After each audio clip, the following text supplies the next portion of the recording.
Next on NCBA's Cattleman to Cattleman. On this week's edition of NCBA's Cattleman to Cattleman, a Missouri cattleman explains how DNA is shaping the future of his operation. Plus, we'll take a look at how everything from the economy to the preferences of the millennial generation is affecting beef demand. And now, NCBA's Cattleman to Cattleman with host Kevin Oxner. Hello and welcome to this week's edition of NCBA's Cattleman to Cattleman. I'm Kevin Oxner. Thanks for joining us. Topping this week's cattle industry news, the National Cattlemen's Beef Association is continuing to work on Capitol Hill and with the Obama administration in an attempt to turn back new proposed livestock marketing regulations from GIPSA. The USDA Grain Inspection, Packers, and Stockyards Administration has proposed extensive new rules that, if implemented, would dramatically affect how cattle are marketed. So basically what we see is USDA telling cattle producers how they can market their cattle, where they can market their cattle, and they're going to be the final decider of what's an acceptable price and the terms and the conditions of that contract. And we just think that's unacceptable because it's taken away our basic right to have a willing buyer and a willing seller negotiate a private business transaction. And so that's why we're fighting this so fiercely right now. Unfortunately, there is some rhetoric out there that says, well, this is just about the packers and it's just about transparency. But we have looked at this from every angle we possibly can, and every time it comes back to hitting the small producer, producers of all sizes, but especially the small producers, because what we have found is the smaller producers who, in order to stay in business, they've had to differentiate their product to get paid a little bit more, that value-added proposal that we talked about. And if that goes away, then that's going to hit the small producers first, and we're going to see it trickle down all the way through the beef chain. Woodall says cattlemen should be contacting members of Congress to voice their concerns about the proposed rule and its impact on the cattle industry. At this year's Cattle Industry Summer Meeting in Denver, we had a chance to ask cattlemen from around the country what they think about the proposed GIPSA rule. It's definitely detrimental to our industry, it's going to change the way things are done, and there's probably very few benefactors out of that GIPSA legislation, and namely those are probably the attorneys. I think that GIPSA has taken liberty with what the Congress had offered them, and I think that they must be quickly reined in. On GIPSA, I think it's good that we've had the opportunity to extend the comment period. And I think we need to make sure that the voice is heard from all the cattle industry, and we have an opportunity to get our comments on the table. Where if you really read this rule and start understanding what it could do, it can really hurt individual producers, or certainly maybe not do what maybe the authors intended to do, because promoting fairness, we all can wrap our arms around that. How it promotes fairness. Does the government come in and establish fairness? I don't know that any of us really want that. It's kind of like in a ball game. In Nebraska, we like to play football. And it's one of those deals when you're in a football game, you want to know the referee's there, but you don't really ever want to see the referee. We want to know the government's there, but we really don't ever want to see them. Leave us alone, make sure the game's played right, but don't come in and decide the end of the game. Our fear is with the GIPSA rule, in a lot of cases, the government's going to decide the end of the game, and that's not what we want in our industry. It's been said that the proposed GIPSA rule could be one of the most impactful changes to the beef industry in modern history. And joining me in the studio today to share more of a cattleman's perspective on this issue is Dave Link, a Colorado cattleman. Thanks for coming, Dave. Thanks for having me. Well, first of all, tell us just a little bit about yourself and your operation. My wife and I own a cow-calf operation. It's called the Elbert Meat Company. And we just have Angus cattle that we raise at high altitude, about 7,000 feet. My family also has a ranch nearby that's quite a bit larger than ours, and we help them out quite a bit. So that's great. Well, obviously you're aware of the GIPSA rule, and from a cow-calf perspective, what is your anticipation of how that rule could impact your business? Well, we're mostly concerned about the genetics, and the way we choose our animals is also for growth as well as the carcass traits. And we feel like that the GIPSA rule would limit our feeders that are buying our cattle on the way that they can market them, and only do it on a commodity basis, rather than by using our superior genetics and getting paid a premium for the cattle that would market well and marble well and are more suitable for the customer. So you think that you may actually be penalized for the good genetics you have, or at least not be able to extract as much value for them, is what you're saying? Yeah, really, not to be able to capture that value. Years and years of breeding decisions and marketing decisions to try to get those animals to make the feeder more profitable, which in the end they're more willing to pay us a premium when they know they're going to get it at the end. What would you tell other cattlemen who are concerned about this? How should they get involved? Number one, you should be a member of your local association, and they help you on the local level, but also a state association, and for sure on the national level. Those folks and those organizations help you get your voice at those particular levels, and it's imperative that you be a member on all three levels. I appreciate you coming to the show and appreciate your perspective, Dave. It's good to see you again. Thank you. You bet. On August 25th, USDA is holding a hearing on the GIPSA rule in Fort Collins, Colorado. For details on how you can comment, visit our website at cattlemantocattleman.org. Beef demand. It all depends on consumers and the economy. Two things that these days are constantly changing. At this year's cattle industry summer meetings, food service and retail representatives had a chance to learn more about how these factors are impacting beef demand both today and tomorrow. We'll talk about basically the economy in the U.S. is stronger than generally people believe. If you define recessions as 2 consecutive quarters where the gross domestic product doesn't grow, we've had 14 in the last 80 years, but we've come out of every one of them stronger than when we went in, with almost double the growth rate in every single one. Will we have another recession? Probably. But basically, they're a natural part of who we are. We'll get through this one, and the economy will grow, and we'll continue to provide the world with a lot of good food in the process. Dr. Lowell Catlett of New Mexico State University is optimistic about the future of the American economy and says beef producers should be too. The message is this: we've never had a period in modern history where the beef producers, the cattlemen, cattle women, have more of what I call a divergent market than today. We used to just produce beef, we broke it up into things, and we sold it. Now people want organic, they want free range, they want the animals happy. Some of them just want a hamburger, and others want prime. Dr. Catlett says it's that diversity of markets that's a key to the future of the American economy and, in turn, the beef cattle market. It's that flexibility that will also help reach an entirely new and large group of consumers. Generation Y is the group of Americans born between 1977 and 1995, according to expert Jason Ryan Dorsey. Using those birth years, which are U.S. specific, you'd come up with about 79.8 million people in the U.S. And what's really important for the beef industry is that that represents about $200 billion in annual spending, and we influence another $50 billion. Dorsey says this group of highly influential consumers has different expectations and methods of communication than previous generations.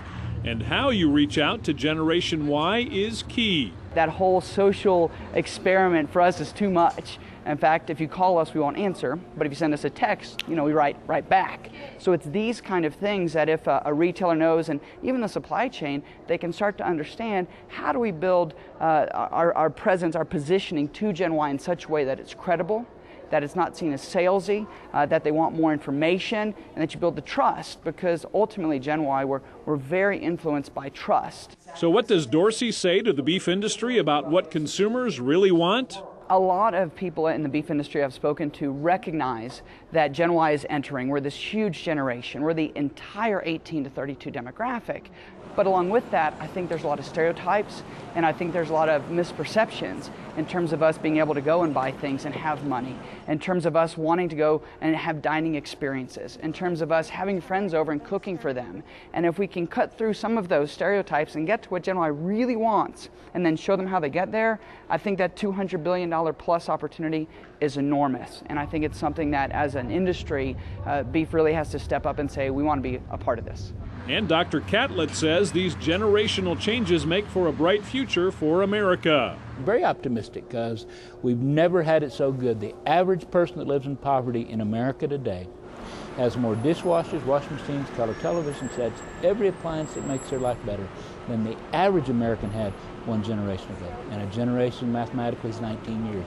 20 years ago, today the average person that lives in poverty has more of the things we value and say make our life better than in 1990. And that ain't bad. Reporting from the 2010 Cattle Industry Summer Meeting, I'm Brian Baxter for NCBA's Cattleman to Cattleman. Each year, both the Summer Meeting and Cattle Industry Convention feature speakers that shed a unique light on our industry. And it's not too early to begin thinking about attending the 2011 Cattle Industry Annual Convention and NCBA Trade Show. Join me right here in Denver, Colorado, February 2nd through the 5th. You can get details at cattlemantocattleman.org. Ahead on this week's edition of NCBA's Cattleman to Cattleman, we'll learn how DNA technology is playing a key role in the future of a Missouri beef cattle operation. Plus, we'll visit an operation being recognized for its outstanding environmental efforts.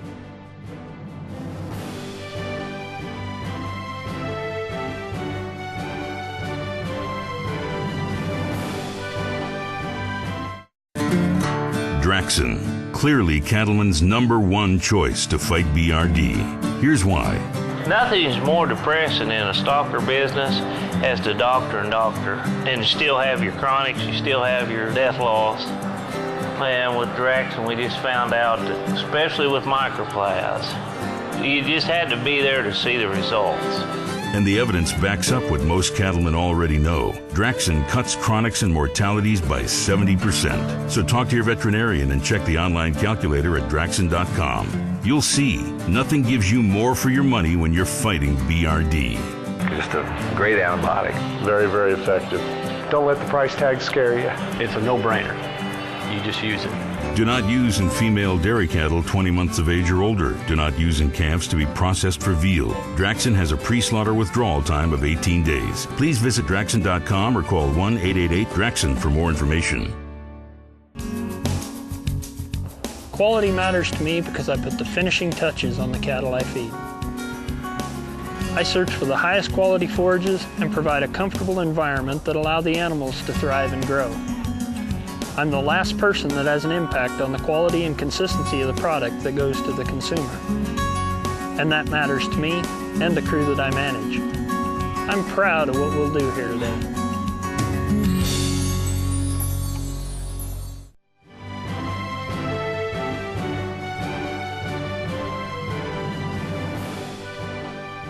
You may think DNA profiling is just something you see on TV when detectives try to solve crimes. However, cattlemen across the country are using DNA to make selection and breeding decisions.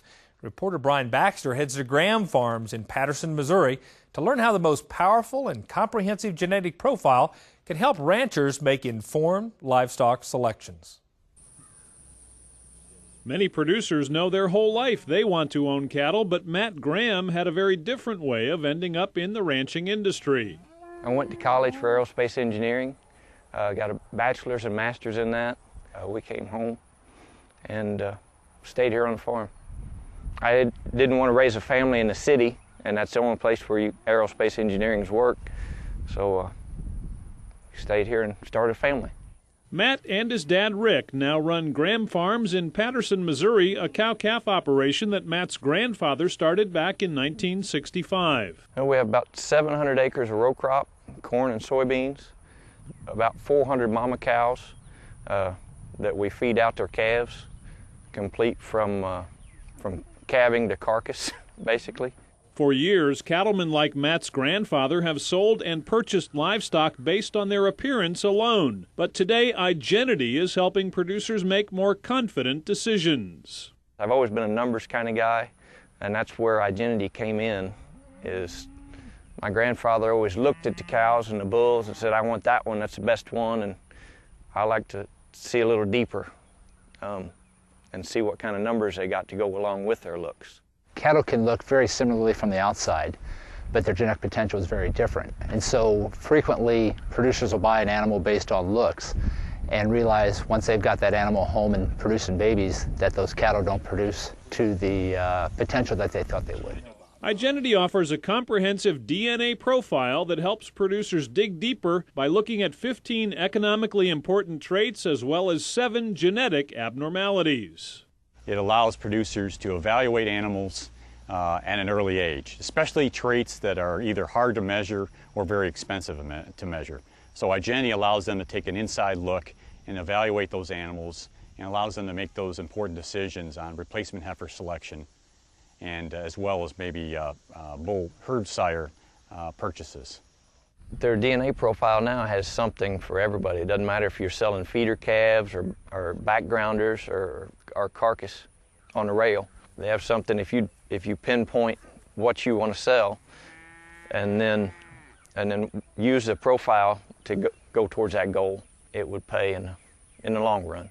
The number one thing, just the added information that you wouldn't know if you didn't have the test run. Genetics is everything. And so the Identity profile allows them to make better decisions, more confident decisions, and doing the best in terms of the genetic side of the equation for that operation. The range of traits analyzed in the Identity profile is unmatched by any other DNA provider in the beef industry. We believe we are the leaders in terms of DNA technology.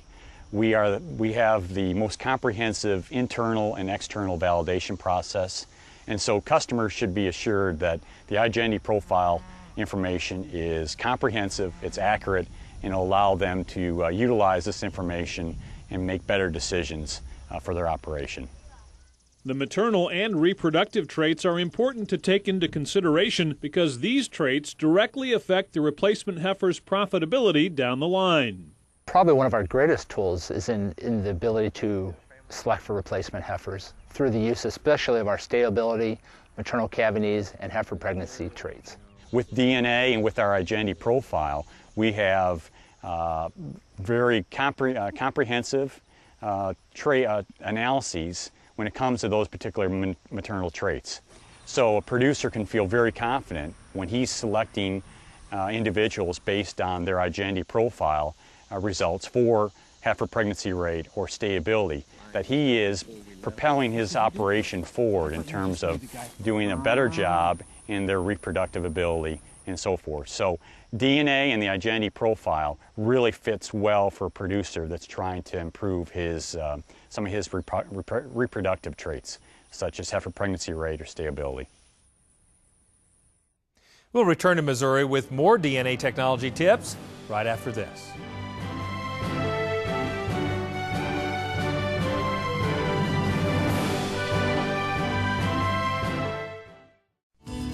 Comprehensive, practical, powerful. Now's the time to put the power of DNA to work in your herd with the comprehensive Identity profile. The inside information from Identity can help you make more confident replacement heifer and herd sire selection decisions, add marketability to your feeder cattle, make faster genetic progress, and more. The best time to get started is when you're already working cattle during branding, weaning, or bull soundness exams. Get started today. Visit Identity.com or call 1-877-IDENTITY to put the power of DNA to work in your herd.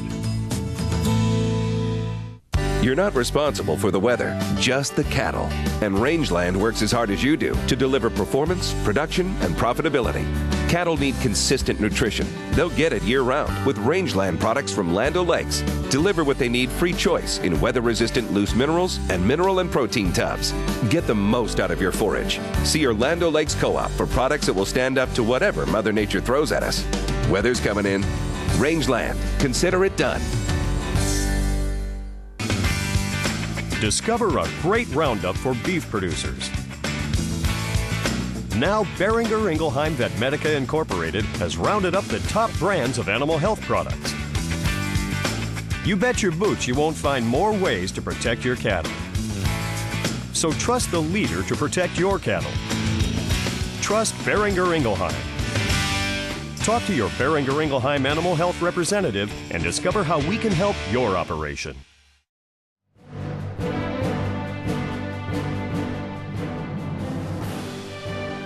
Let's return to reporter Brian Baxter, who's visiting Graham Farms in Missouri to see how DNA technology has changed their operation.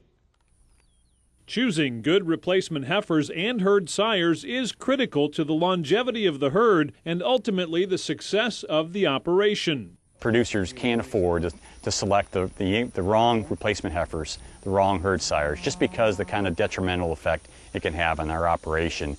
It just sets the herd back a number of years just because of the lost time, as well as cows that are in your herd already that are maybe producing calves that really aren't up to average for that particular herd. Matt uses the genetic profile on his bulls to help increase the success of his herd and his bottom dollar. It's definitely a good value, especially on the bull side, because you're breeding that bull to 50, 75 cows a year.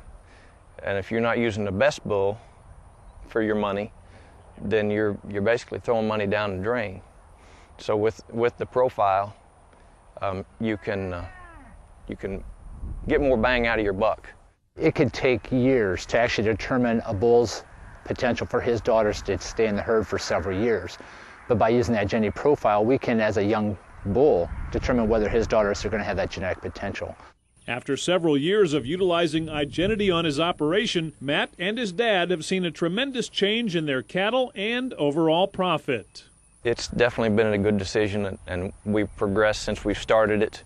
We had maybe 6 or 8 primes a year, choice, select mostly. Now we're looking at 6 or 8 selects a year, and last year we hit almost 40% prime. We're seeing a good return on investment. It's been well worth it. The cattle has improved quite a bit. I'd say they'll grade better on the yield, the finished product, and they'll just outgrade a lot of the other stock around. Well, it helps with marketability in our cattle because it's different than most other ranchers. We market carcasses. So our marketability, if our buyers know that our cattle are going to grade prime, you know, they're willing to come out and pay extra for that. While it might be easy to see the benefits of a DNA profile, it's even easier to collect the samples for it. The thing about iGenity profile and with the sample collection, it can be done anytime. And really, as we look at it, anytime the animal is going through the chute is really a convenient time for the producer to collect a sample. We accept a number of different sample types with our iGenity profile. Those sample types include, with our iGenity tissue collector tag, hair, semen, as well as blood samples. The tissue samples, it's an ear tag. Whenever the calf's running through the chute, you just throw it in the mail, send it off to iGenity, and about a month later they send your numbers back, and you know if you want to keep those or which ones you don't want to keep out of those. It's a simple process. The profile information producers receive is only beneficial if they understand it. With that in mind, the iGenity representatives are dedicated to helping them learn how to apply the data on their operations. When it started out, you know, a lot of it was over my head, and I had questions about it. I wanted to research and learn, so we just weren't throwing money down the drain. Then Gary started, and he's come around several times asking if we had any questions. I work one-on-one with our producers to actually look at the results. We compare the values, look at the numbers, and I also show them how to use the software tools that are available to them.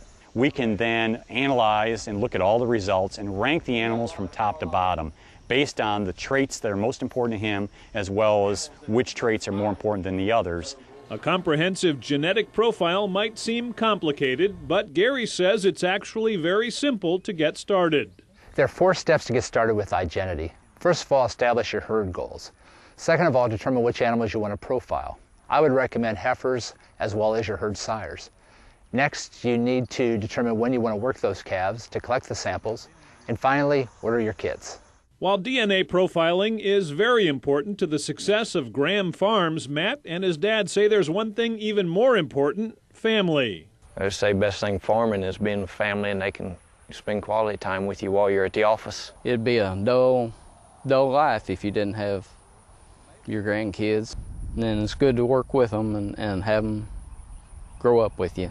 And they learn the aspects and stuff in a better lifestyle. Reporting from Graham Farms in Patterson, Missouri, I'm Brian Baxter for NCBA's Cattleman to Cattleman.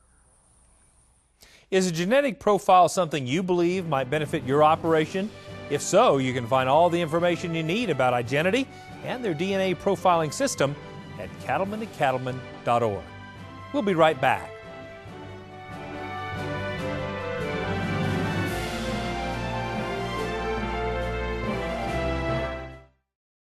Before you head out here, get to Cabela's for gear that's tested, field tested, and proven. Field proven. No matter what your passion, you can trust our gear. It's guaranteed. And our selection? Legendary. Get top-of-the-line brands at bottom-line prices when you shop our catalog, stores, and Cabela's.com. Count on Cabela's, world's foremost outfitter.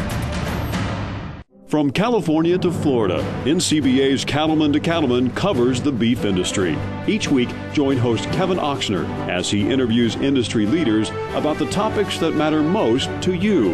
When we think about that impact in our industry, it starts with looking at that picture of beef demand. NCBA's Cattleman to Cattleman, a television show by cattlemen for cattlemen, Tuesdays at 8:30 p.m. Eastern on RFD TV or anytime at cattlemantocattleman.org.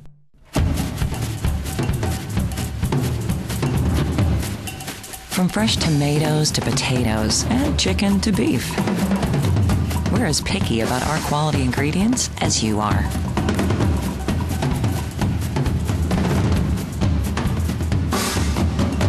Because that's what we're made of.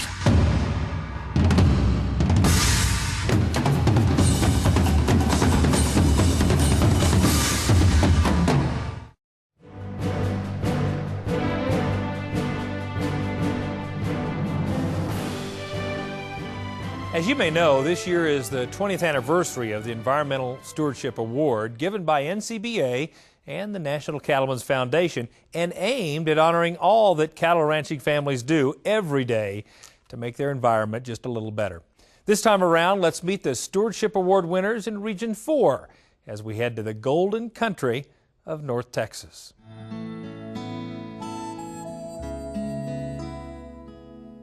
The open country of north central Texas is where you'll find J.A. Ranch.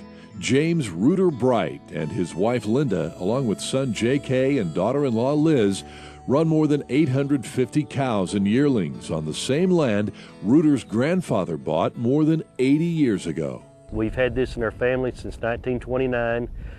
Up until 20 years ago, the base ranch was 2,875 acres. All was foreclosures and bankruptcies.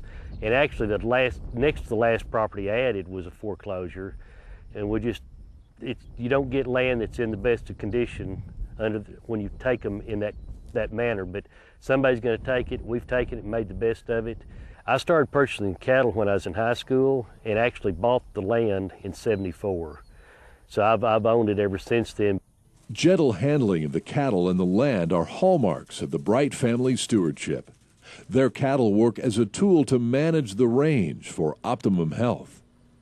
I don't think we can have what we have here without using cattle. I think cattle are an integral part of grazing this resource. The Brights have installed miles of cross fencing to help them use intensive rotational grazing as a key factor in weed control and maintaining high-quality native vegetation. We would have nothing to show if we didn't use the rotational grazing. That's the pivotal point of everything we do. You know, the cattle, they're secondary. The grass is our product.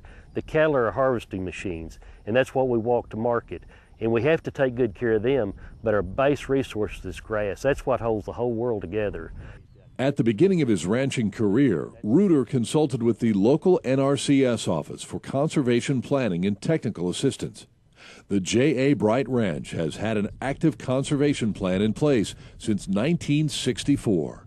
My father started working with it back then. It was Soil Conservation Service, and it transitioned into NRCS back in the late 80s. I'm good at what I do, but they have people that have areas that's all they do.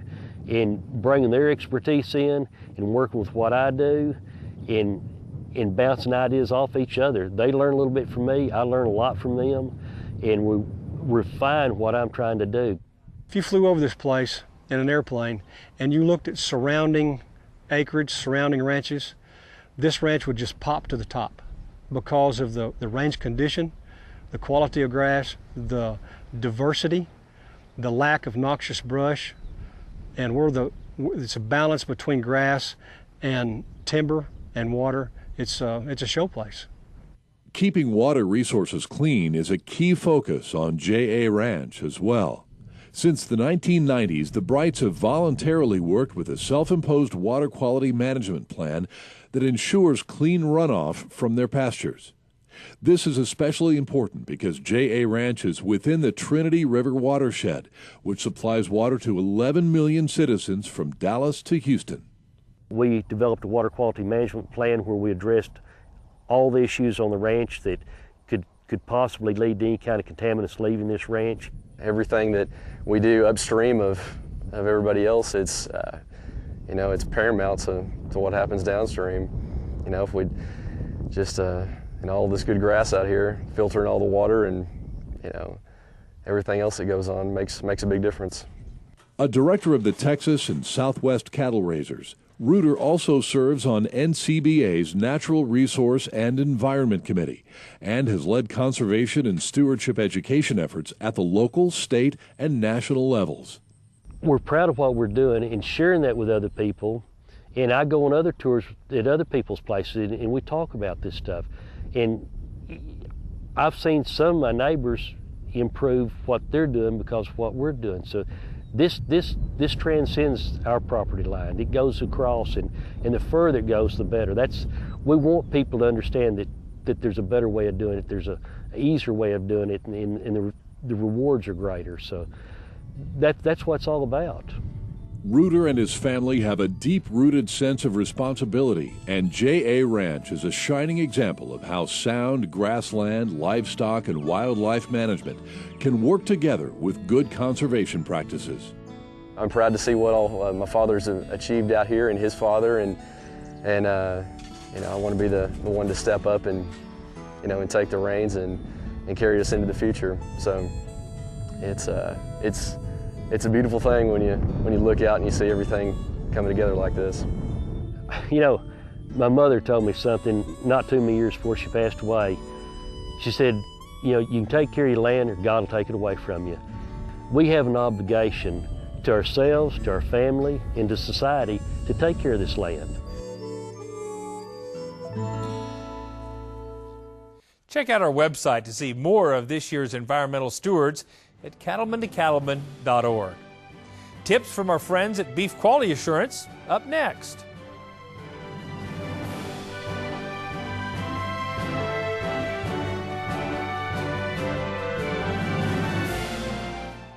You like the John Deere 568 round baler for everything it has.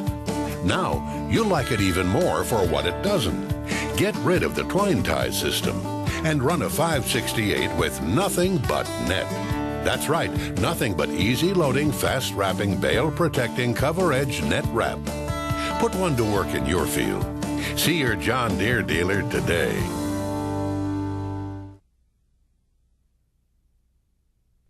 Your stocker operation is a pack-on-the-pounds enterprise where your goal is to get the animals to the feed yard fast. Every minute counts as you battle the weather, livestock genetics, and health issues. Now there's a powerful new dual-action therapy for your doctoring crew that shares your need for fast action. Resflor Gold. Ask your veterinarian about Resflor Gold. See improvement in as few as 6 hours with Resflor Gold.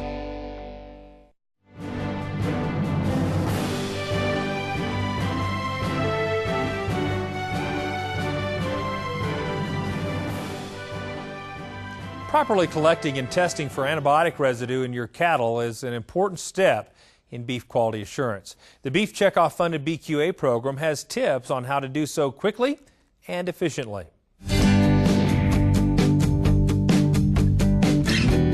going to talk about how to collect a urine sample. I need a cup, some paper towels, and I want to be ready to catch this urine as soon as it starts. So I'm going to keep my cup handy, and I want to clean the vulva up to make sure I get a nice clean sample.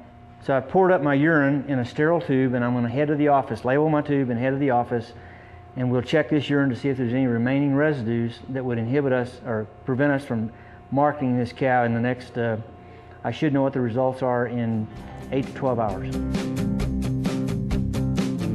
I want to talk to you just a little bit, a second about how you can test your animals if there's any question that they may not have cleared their antibiotics before selling them to market. Pre-harvest residue testing. Now you can do, I'm going to show you how to first build an incubator. I have a standard, an old ice chest. I have a meat thermometer, and I've to expedite things, I have modified. This is an aquarium heater. All aquarium heaters have a screw in the bottom. That when you take that screw out, the aquarium heater comes apart into two pieces. The bottom half will have a glass tube. Slide that out and throw it away. What's left is this electronics part that will have on the bottom a white ceramic insulator with copper wires around it. Cut that ceramic insulator loose, exposing these, leaving these two long wires that hook to it. This is just a standard kind of a screw-in plug, local hardware store, $1.25. And I've got a couple of disposable syringes that I selected because they slide in and out of each other, and they roughly fit over the top of my aquarium heater electronics. So I put those together, slide them up, connect, and I don't need to have this tight. I just need to have contact. I'm going to connect my plastic syringes, and then with a little piece of electrical tape, I'm going to tape the joints to keep it snug, securing that. I'm going to secure the bottom.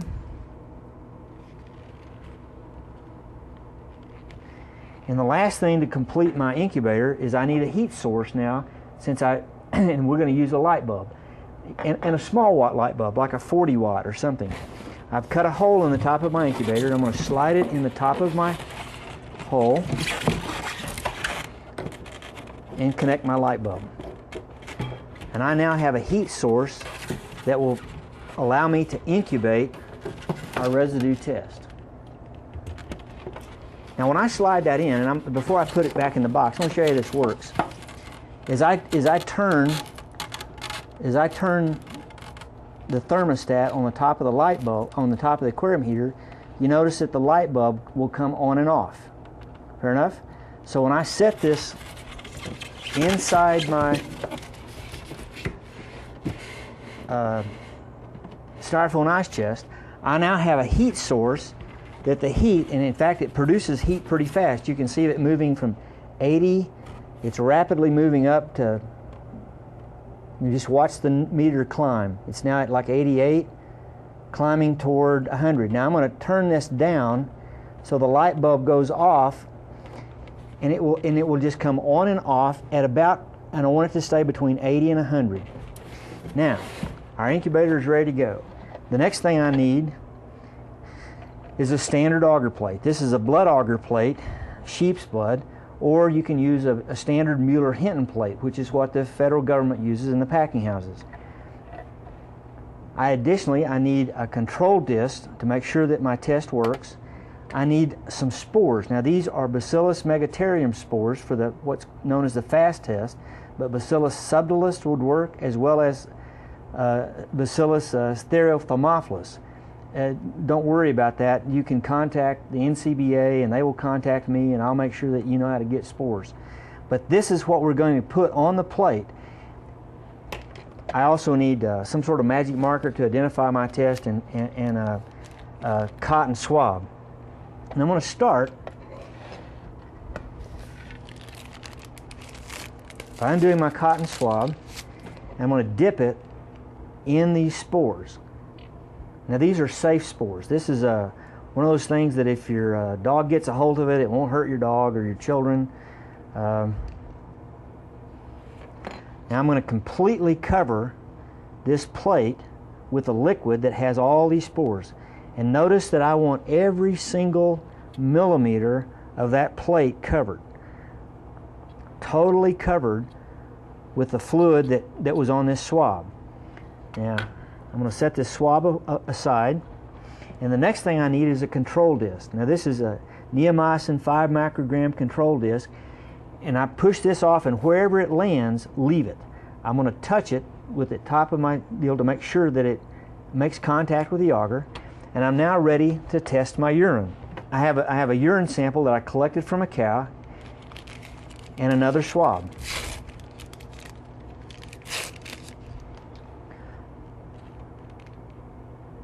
So I'm going to dip my swab, just the tip, just to get the tip wet with the urine. Set the urine away.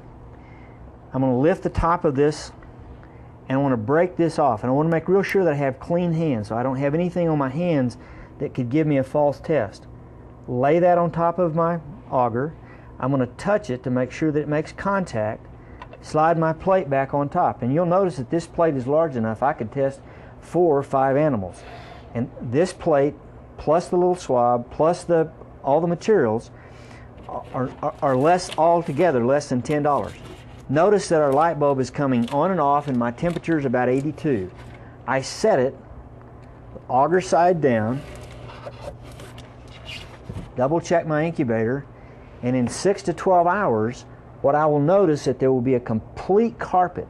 That plate will be completely covered with bacteria, except right around the little white diskette that we put on. There will be no bacteria growing around that. That way we know that the test is working. And then we look at the swab, and if there's any bacteria not growing, if the bacteria have not grown around the end of the swab, I know that that cow has something in their urine and can make sure that no residues escape into the packing house.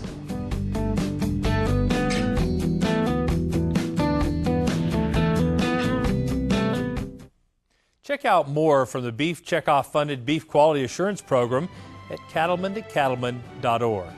And we'll be right back.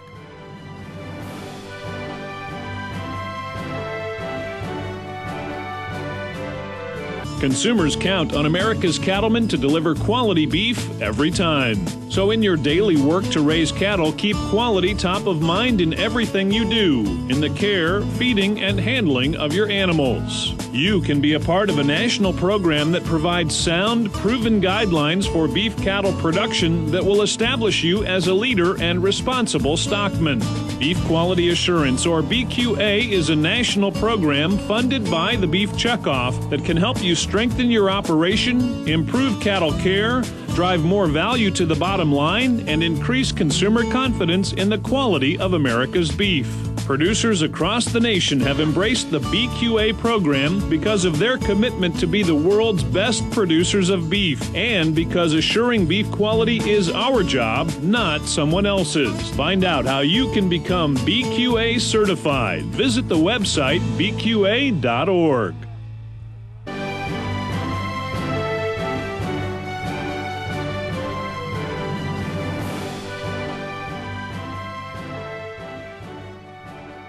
Welcome back. Making a history lesson entertaining can be quite a challenge, especially when you're trying to keep the attention of young children. Luckily, an event at the Fort Worth Stockyards is playing a vital role in bringing history to life.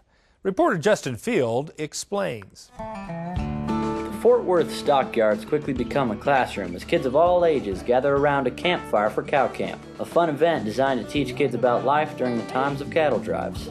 These are things that most people don't see on an everyday basis. If you go to most cowboy reenactments, you see a gunfight, you know, people getting shot, people falling down. What we actually do in the cow camp is we bring it down to an even lower level to what the drover actually did. The younger kids, when they were just barely able to get into their teens, actually going up the trail, the hardships that they actually went through. Drover Jerry Eastman joined the herd in 2008 with one goal in mind: to bring history to life. That's some of the hardships that they actually had on the trail. What we actually do is we talk about the chuck wagon, what happened on the trail with the chuck wagon, why the chuck wagon's here, what the drovers were doing. We talk about the roping and how they roped the horses and the steers, because most people just see it on a rodeo. And then we actually have them watch them in the arena, and we actually have interaction out in the arena where we do the branding, talking about the whips and why we use whips, why we brand cattle, and how the trail was actually done. The drovers work hard to paint the picture of just how difficult life was for cowboys nearly 150 years ago. It's not the glamorous gunfight, oh, the cowboy gets the girl and gets to go home with her at night, or gets to go out and, you know, pet his horse and sit up on the ridge and look out over all this vast land.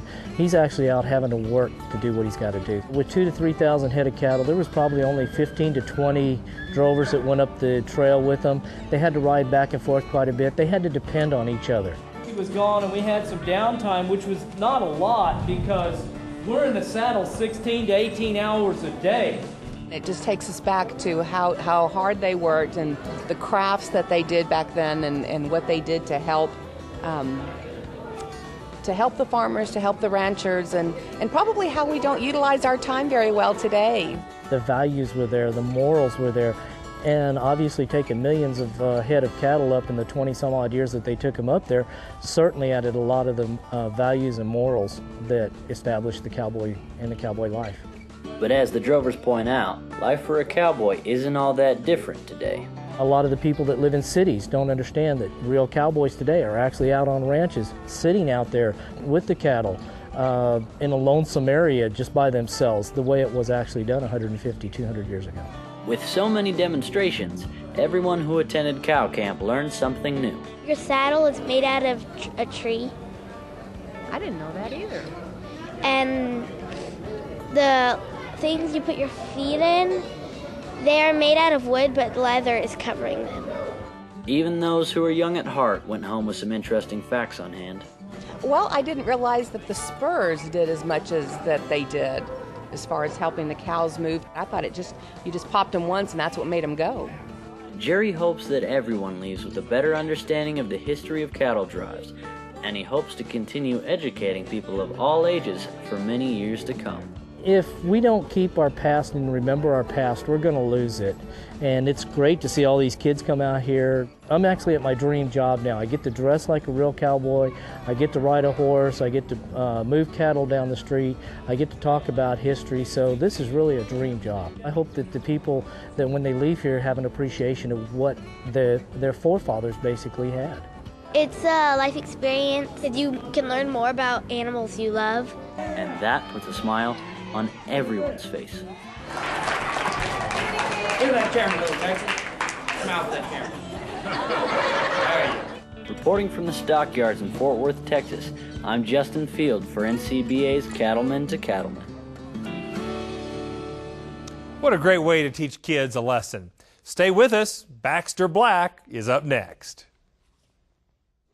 So what do you care if your cattle are source and age verified? Better yet, do you think the housewife cares?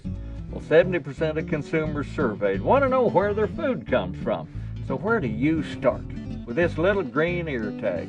IMI Global is the seal of approval that stands behind the beef you produced. IMI is engaged in source and age verification from the cowman to the kitchen table. So if you're ready to start, just ask us. IMIGlobal.com. Why is B&W's Turnover Ball the best-selling gooseneck hitch in the country? Maybe it's the ingenious way it solves everyday problems. Or because it's time-tested and is rated to tow 30,000 pounds. Maybe it's because our lifetime warranty gives hard-working people peace of mind. Or maybe it's because folks love to own a hitch that's still 100% made in America. The Turnover Ball by B&W. trusted. My papa told a story from his childhood Dust Bowl days.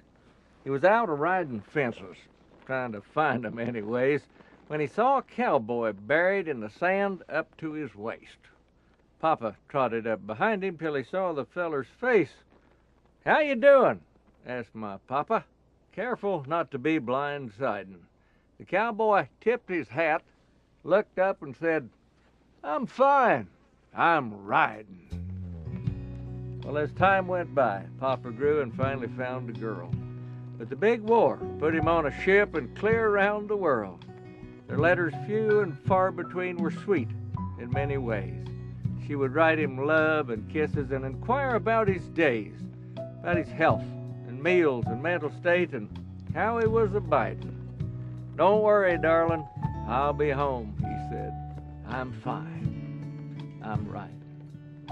Back home, they bought a little place and started raising cattle, corn and kids and country. Never saw life as a battle, but a chance, an opportunity. Took the bitter with the sweet, so busy with their daily chores, just making loose ends meet.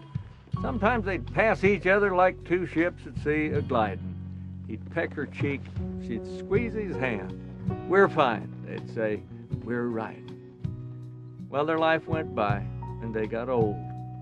And then she had a stroke, and he held her till the medics came, but ne'er a word she spoke. He prayed like he had never prayed to heal the one he loved. And when the wheelchair brought her home, he thanked the Lord above. "I've been so worried," he said in tears. Her smile began to widen. He touched her face and read her lips. "I'm fine," she said. "I'm right." Well, some will see their life half empty. Some will see their cup half full. Some will only open one eye and find living miserable. But if you're fine and riding, you can see and you can plan, because life's got a lot to offer if your head's not in the sand. This is Baxter Black from out there, and I'm fine. I'm right.